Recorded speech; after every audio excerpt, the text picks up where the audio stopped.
You don't need your mother anymore, my daughter-in-law said with a smile that sounded almost gentle, and my son looked at me, then quietly nodded. I waited for him to laugh, to shake his head, to tell her she'd gone too far. He didn't. Instead, he asked me a question that made my heart stop. Mom, could you give us a little space from now on? I had spent 39 years teaching that boy to think for himself, so when I heard those words, I wasn't wondering why he wanted distance. I was wondering whose voice I had just heard. The answer didn't come that day. It arrived one small piece at a time, hidden inside ordinary conversations, canceled dinners, unanswered phone calls, and smiles that suddenly felt rehearsed. By the time I finally understood what had been happening inside my own family, almost everyone believed the story was about an overprotective mother who couldn't let go. They were wrong. This wasn't about a mother refusing to lose her son. It was about watching a good man slowly forget he had ever belonged to himself. My name is Margaret Collins. I'm 68 years old, widowed for almost 7 years, and until recently I believed that love meant stepping back when your children built families of their own. I had never wanted to become the mother who called too often or appeared without warning. Daniel deserved a happy marriage, and when he introduced us to Olivia 5 years earlier, I truly believed he had found the woman who would walk beside him through every season of life. She was polished without seeming arrogant, thoughtful without trying too hard, and she remembered little details that made people feel seen. The first Christmas after their engagement, she handed me a framed photograph of Daniel and me taken when he was 8 years old, both of us covered in flour after ruining a batch of homemade cookies. I wanted you to have one of your favorite memories where you can always see it, she had said. I remember thinking my son had chosen wisely. Looking back now, I realize that the most convincing performances are rarely loud. They are patient. They are careful. They are built from hundreds of moments so ordinary that no one notices the pattern until it's already complete. The changes began so quietly that I almost felt guilty for noticing them. Sunday breakfasts became monthly lunches. Monthly lunches became quick phone calls. Quick phone calls became text messages that somehow sounded less and less like my son. Daniel had always ended our conversations the same way. Love you, Mom. Talk soon. Then one day it changed to, we're pretty busy right now. Not I. We. I smiled every time because I told myself marriage naturally changes priorities. It should. I wanted that for him. But there was something I couldn't explain. Every conversation felt as though someone else was standing just outside the frame, listening before every word left his mouth. Whenever I suggested stopping by with a pie or inviting them over for dinner, there was always a pause. Not a thoughtful pause. A waiting pause. The kind that made me picture someone silently reading a script over his shoulder. I told myself I was imagining things. After all, mothers have a reputation for worrying too much. Still, late at night, when the house settled into silence and the old grandfather clock echoed through empty rooms, one question refused to leave me. Since when did my confident, independent son start asking permission to be himself? I tried to convince myself that I was simply having trouble adjusting to a new season of life.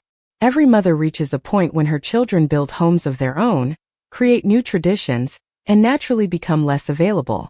I reminded myself of that almost every morning while pouring coffee into the same blue mug my late husband, Thomas, had given me on our 25th wedding anniversary. The kitchen was quieter than it used to be, but quiet did not always mean lonely. At least that was what I kept repeating to myself. Still, there were moments that settled in my mind and refused to disappear. Thanksgiving had always belonged to our family. For more than 30 years, Daniel knew exactly where he would be on the fourth Thursday of November. He would arrive carrying 2 pumpkin pies because he always worried one would not be enough. He would steal slices of turkey before dinner and laugh when I pretended to scold him. That year, he called only 2 days before the holiday. His voice sounded rushed, almost rehearsed. He explained that Olivia had promised her parents they would spend the entire weekend at their lake cabin. He apologized 3 different times, but every apology sounded strangely identical, as though each sentence had already been practiced. I smiled into the phone and told him not to worry. Families should share holidays. I truly believed that. After we hung up, I looked around the dining room and quietly removed 2 place settings from the table. The empty chairs somehow looked heavier than they ever had before. Christmas arrived only a few weeks later. Daniel sent an expensive gift basket filled with gourmet coffee, imported chocolates, and cheeses I could barely pronounce. Everything was beautiful, carefully arranged, and obviously expensive. Yet something about it felt unfamiliar. My son had always chosen gifts that carried memories instead of price tags. One year he had given me a simple bird feeder because he remembered how much Thomas loved watching cardinals outside the kitchen window. Another year he framed one of our old family recipes in his own handwriting. Those gifts had come from his heart. This basket could have been sent to anyone. Attached to it was a small card that simply read, "Merry Christmas. Love, Daniel and Olivia." The handwriting was not his. A few months later, I called Daniel on a Saturday afternoon after finding an old photo album while cleaning the attic. I wanted to ask whether he remembered our camping trip to Yellowstone when he was 10 years old and insisted he could build a tent without reading the instructions. The phone rang several times before he answered. His voice immediately dropped to a whisper.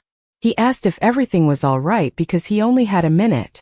Before I could answer, I heard another voice somewhere in the background. It was not loud enough to understand every word, but I recognized Olivia. Then Daniel said something that stayed with me for weeks. He said, "Let me check first." There was silence. A few seconds later he returned and politely explained that now was not a good time to talk. I stared at my phone long after the call ended. Daniel had never needed permission to speak to his own mother. Yet I still searched for innocent explanations because love often prefers comforting lies over uncomfortable truths. The pattern continued through birthdays, anniversaries, and ordinary weekends. Invitations became negotiations. Conversations became appointments. Even laughter sounded measured. I was beginning to realize that nobody had told me to leave my son's life. Instead, someone had slowly rearranged it until there was almost no room left for me. And the most unsettling part was that Daniel no longer seemed to notice the difference. I stopped measuring the distance between Daniel and me by miles. We still lived less than 20 minutes apart, yet it felt as though an invisible wall had been built somewhere along those familiar roads. One Saturday morning, I decided to drive past the little neighborhood bakery where he used to buy cinnamon rolls before every fishing trip we took together. It was a simple tradition that had survived from the time he was 12 until well into his 30s. As I waited at the traffic light across the street, I noticed his truck parked outside. My first instinct was to smile. Maybe this was one of those happy coincidences life occasionally offers. I pulled into the parking lot, thinking I would surprise him with breakfast. Before I reached the entrance, the bakery door opened. Daniel stepped outside carrying a paper bag, laughing at something Olivia had said. The sound caught me off guard because I had not heard him laugh that freely in months. I lifted my hand to wave, but before he looked in my direction, Olivia gently touched his arm and leaned close enough to whisper something. I could not hear the words. I only saw what happened next. Daniel turned away from the parking lot without looking around and followed her directly to the truck. They drove away before I had taken another step. I stood there holding the bakery door open for a stranger who thanked me with a smile. I smiled back because it was easier than explaining why I suddenly felt foolish for believing a coincidence could still belong to me. A week later, I attended my neighbor Carol's retirement barbecue. Daniel had known Carol since he was a little boy because her family had lived next door for nearly 30 years. She asked me where he was, and I answered honestly that he had probably been busy with work. She frowned with gentle confusion. "That is strange," she said. "I invited both of them weeks ago, and Olivia told me they already had plans." Her words settled quietly in my mind. Daniel had told me they had never received an invitation. It was such a small thing that anyone else might have forgotten it before dessert. I could not. Tiny inconsistencies were beginning to connect like pieces of a picture I did not want to see. A few days after that, Daniel finally stopped by my house to return a ladder he had borrowed months earlier. The visit lasted less than 15 minutes. He kept checking his watch every few minutes even though his phone never rang. I offered him iced tea, his favorite lemon pound cake, and even suggested we sit on the back porch where he used to spend hours talking with his father during summer evenings. He politely declined every invitation. Then something unusual happened. His phone vibrated on the kitchen counter. He glanced at the screen and immediately straightened his posture before answering. His voice changed almost instantly. It became softer, more careful, almost like an employee speaking to a supervisor. "Yes," he said. "I am leaving now." "No, I am already heading out." "I know. I will be home soon." After he ended the call, he forced a quick smile that never reached his eyes. "I really have to go, Mom." I nodded and walked him to the front door. As he climbed into his truck, I noticed he sat there for several seconds before starting the engine, both hands resting quietly on the steering wheel as if he needed a moment to prepare himself. It was the same look I had seen on Thomas's face years ago before difficult meetings at work. It was not fear. It was exhaustion. That evening I found myself wondering something I had never dared to ask before. What if the greatest change in my son's life was not that he loved his wife deeply? What if he had slowly forgotten where love ended and control quietly began? I spent several days trying to convince myself that I was reading too much into ordinary moments. After all, marriages develop their own rhythms, their own private routines, and every family has boundaries that deserve respect. I did not want to become the woman who blamed every uncomfortable feeling on her daughter-in-law simply because life had changed. Yet the memories kept returning, and once they started lining up beside one another, they no longer looked like isolated moments. They looked like a pattern. I found myself thinking back to the first year after Daniel and Olivia were married. At first, the changes had seemed almost charming. Olivia loved organizing everything. She color-coded calendars, planned vacations months in advance, and always insisted that every holiday be perfectly scheduled. I admired that about her because I had never been particularly organized myself. When Daniel forgot birthdays or misplaced important documents, she laughed and said she would keep him on track. I remember smiling because every marriage needs balance. What I failed to notice was how quickly helping became deciding, and deciding slowly became controlling. Daniel had once loved restoring old furniture with his father. Even after Thomas passed away, my son continued the hobby in his garage, often spending entire Saturday afternoons sanding old oak tables or repairing antique rocking chairs. One afternoon I asked whether he had finished restoring a vintage dresser he had found at a local estate sale. He looked toward Olivia before answering. She smiled politely and said, "We decided those projects were taking up too much time, so he sold all of his tools." I stared at Daniel, expecting him to explain that it had been his choice. Instead, he simply nodded. "It is probably for the best," he said quietly. That answer stayed with me because I knew those tools were not just tools. They were one of the last things connecting him to his father. A few weeks later I noticed something else. Daniel had always worn the old silver watch Thomas gave him after graduating from college. The leather band had been replaced twice over the years, but he never stopped wearing it. During dinner at a small Italian restaurant, I noticed it was gone. I casually asked if it was being repaired. Before Daniel could answer, Olivia smiled and said, "It looked outdated with his work clothes, so I bought him something more professional." Daniel glanced at his empty wrist for just a moment before agreeing that the new watch was more practical. It was such a small conversation that no one else at the table would have remembered it. I remembered every word. Slowly, pieces of the man I had raised seemed to disappear. Favorite hobbies, old traditions, familiar expressions. Even the little jokes he used to tell without thinking became less frequent.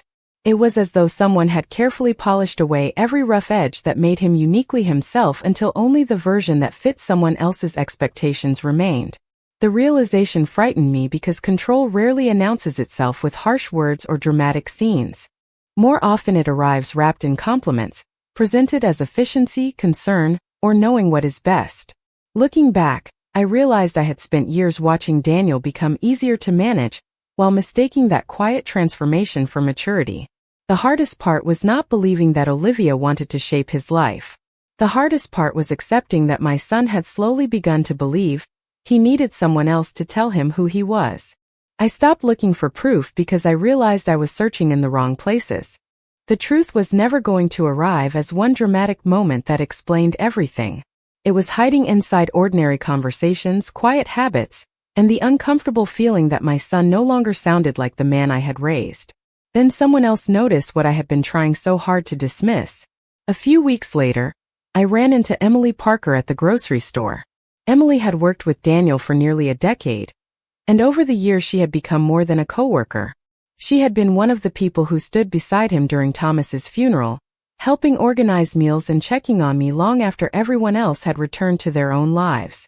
She greeted me with a warm hug, but as soon as she asked how Daniel was doing, I noticed something uncertain in her expression. I smiled and answered the way mothers usually do. He is busy.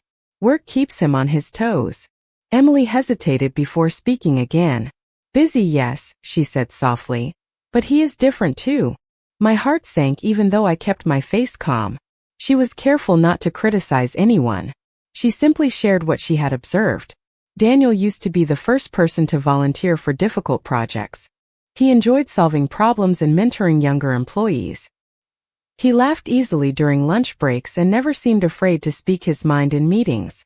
Over the past 2 years, however, Emily had watched him become unusually hesitant.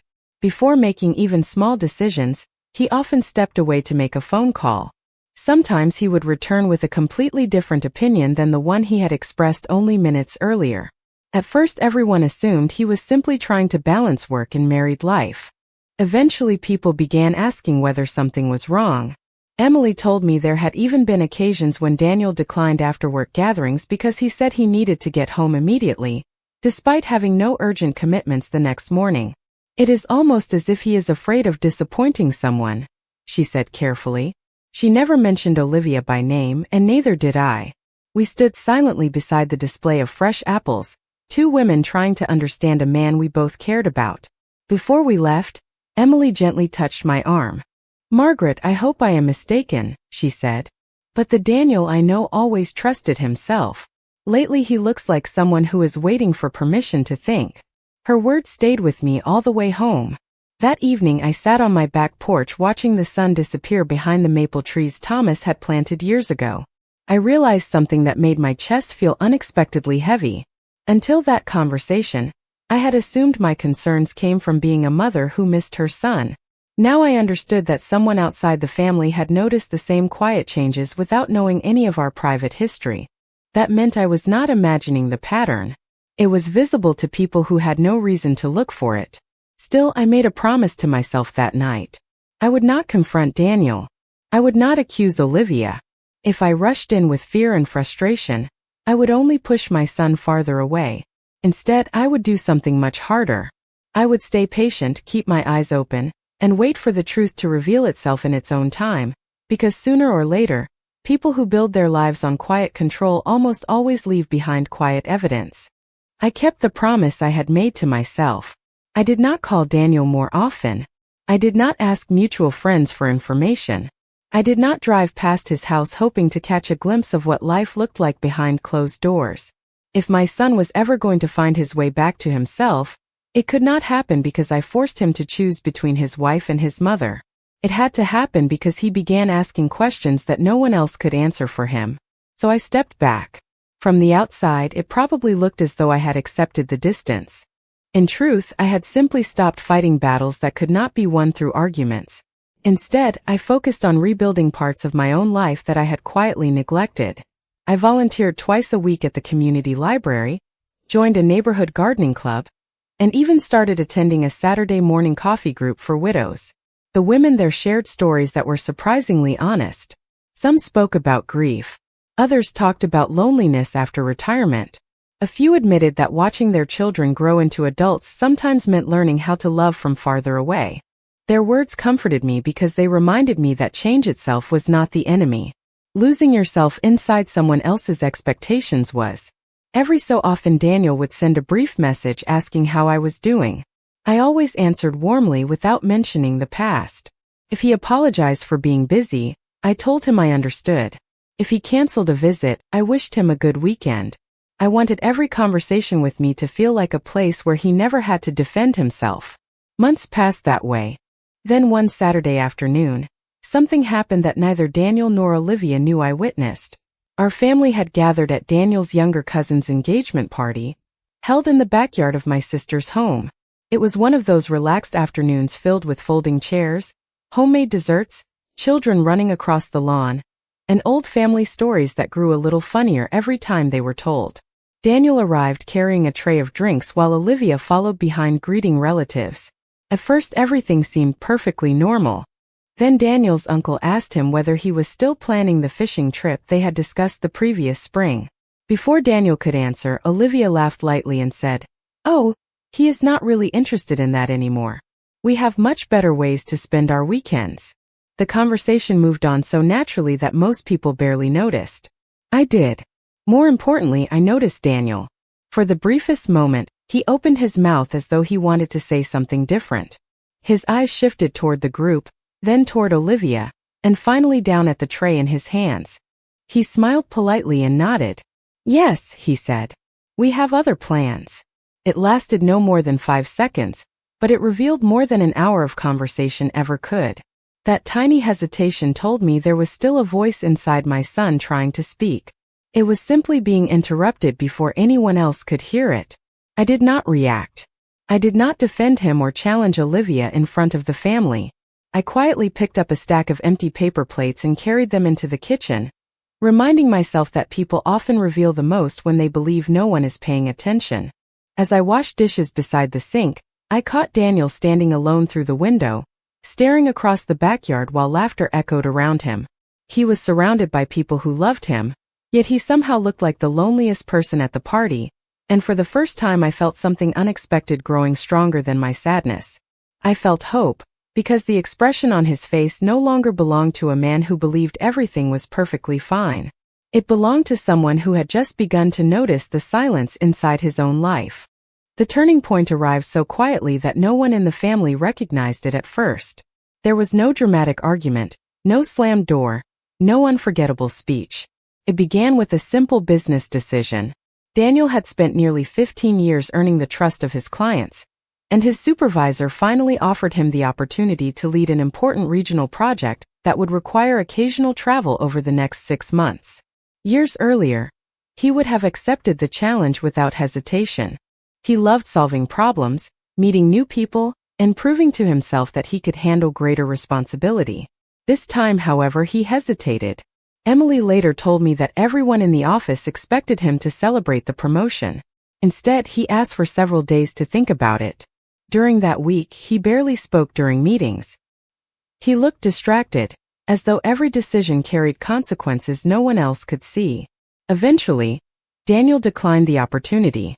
His supervisor was surprised but respected his choice and reassigned the project to another manager.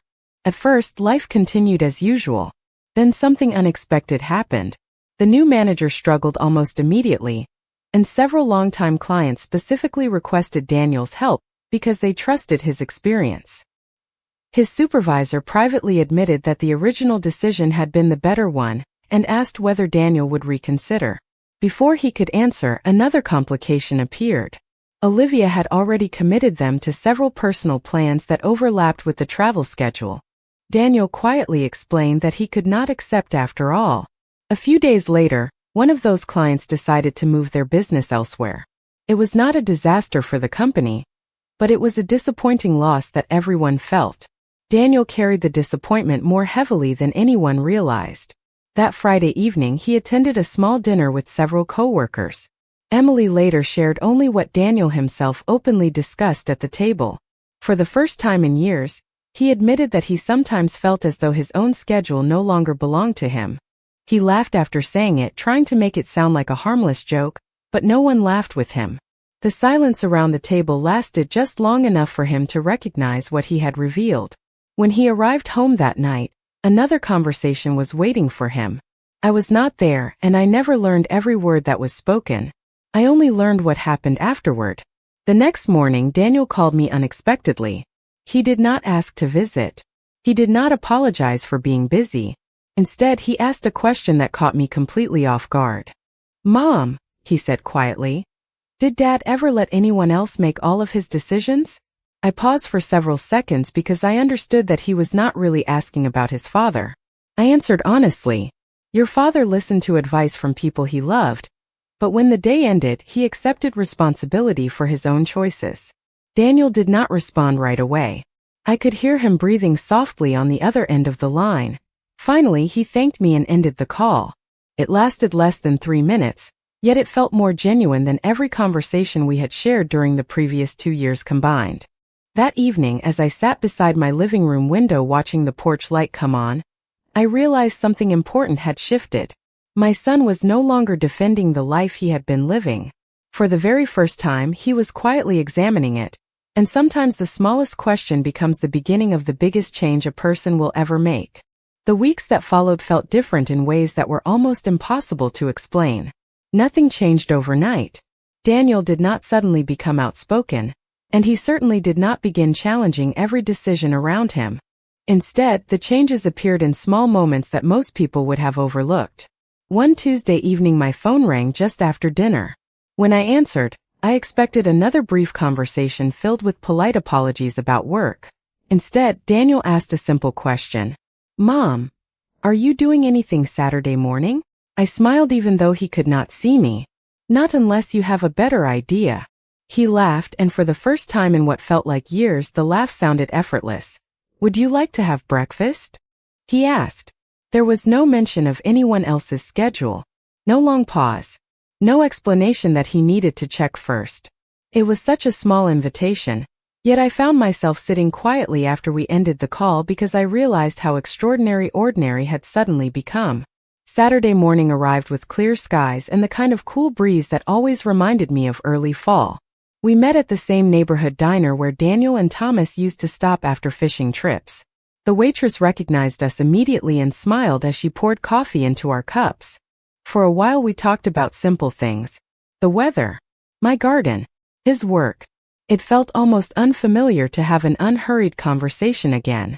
Then Daniel became unusually quiet. He looked down at his coffee before speaking. "I have been thinking about something you said," he admitted. I waited without interrupting. "You told me Dad listened to people he loved, but he still made his own decisions." He slowly nodded to himself. I cannot remember the last time I asked myself what I actually wanted. Those words carried more weight than he probably realized. I did not answer immediately because I knew this moment was not about giving advice. It was about allowing him to hear his own thoughts without someone rushing to finish them. Finally I said, "Sometimes we become so focused on keeping peace that we forget peace and silence are not always the same thing." Daniel stared out the window for several seconds. "I started looking through old pictures last week," he said. "There were camping trips, birthdays, family cookouts, and that old workbench Dad and I built together. I barely recognized myself. I looked lighter." He laughed softly, though there was sadness behind it. "I used to make decisions without wondering how someone else would react first." Before we left the diner, he did something that surprised me even more. He asked whether I still had the old photo albums and home videos stored in the attic. I told him they were exactly where they had always been. The following weekend he came to the house by himself.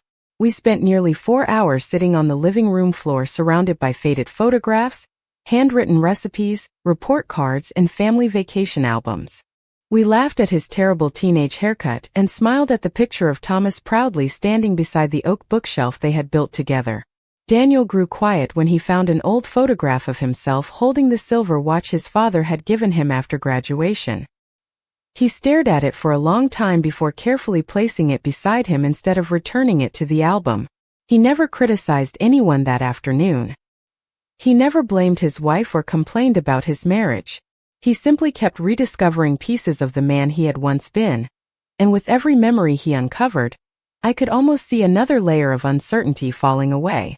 By the time the sun began setting beyond the maple trees outside my window, I realized I was no longer watching my son remember the past.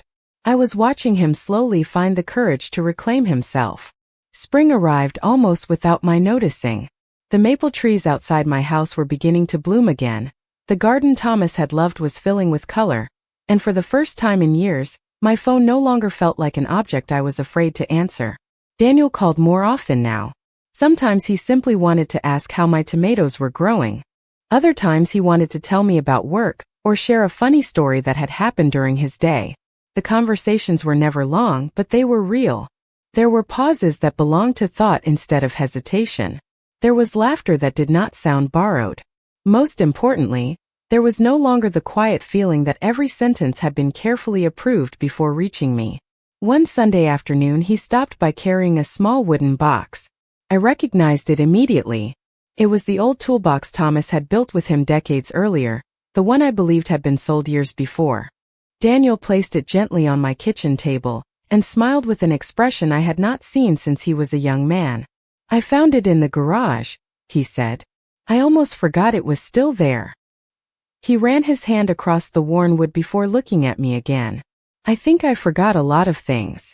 We spent the afternoon cleaning old tools, replacing rusty hinges, and talking about memories that had been buried beneath years of busy schedules and quiet compromises. At one point Daniel reached into his jacket pocket and placed the old silver watch beside the toolbox. The leather strap was worn, but the face still caught the afternoon sunlight. "I had it repaired," he said softly. "I realized I missed wearing it." I smiled because I understood that he was not really talking about a watch. He was talking about remembering who he had been before he slowly stopped listening to his own voice. Over the following months I noticed something else changing. Daniel began making small decisions without apologizing for them. He accepted the next leadership opportunity at work. He restarted his woodworking hobby on Saturday mornings. He called relatives simply because he wanted to hear their voices. None of these choices were dramatic, yet together they reflected something far more meaningful. He was rebuilding confidence one ordinary decision at a time. I never asked detailed questions about his marriage because that story belonged to him, not to me. What mattered was that he no longer seemed afraid to own his own thoughts. One evening as we sat together on my back porch watching the sunset paint the sky in shades of orange and gold, Daniel quietly broke the silence. "Mom," he said, "I owe you an apology." I looked at him, but before I could speak, he continued. "Not because life changed after I got married. That was always going to happen. I owe you an apology because somewhere along the way I stopped seeing the difference between keeping everyone happy and losing myself." I reached over and gently squeezed his hand. "You do not have to choose between loving your family and being yourself," I told him. "The people who truly love you will never ask you to give up one in order to keep the other." He nodded slowly, his eyes fixed on the fading sunlight. We sat there without saying another word for several minutes, and the silence felt peaceful instead of heavy. As I watched my son smile at the quiet evening around us, I realized I had never wanted to win against anyone. I had never hoped for revenge, nor had I wished for anyone to fail. All I had wanted was to see the little boy I raised become the man he was always meant to be. That day, without arguments, without bitterness, and without anyone declaring victory, I finally saw him standing on his own again, guided not by someone else's expectations, but by the steady voice that had always been waiting inside his own heart.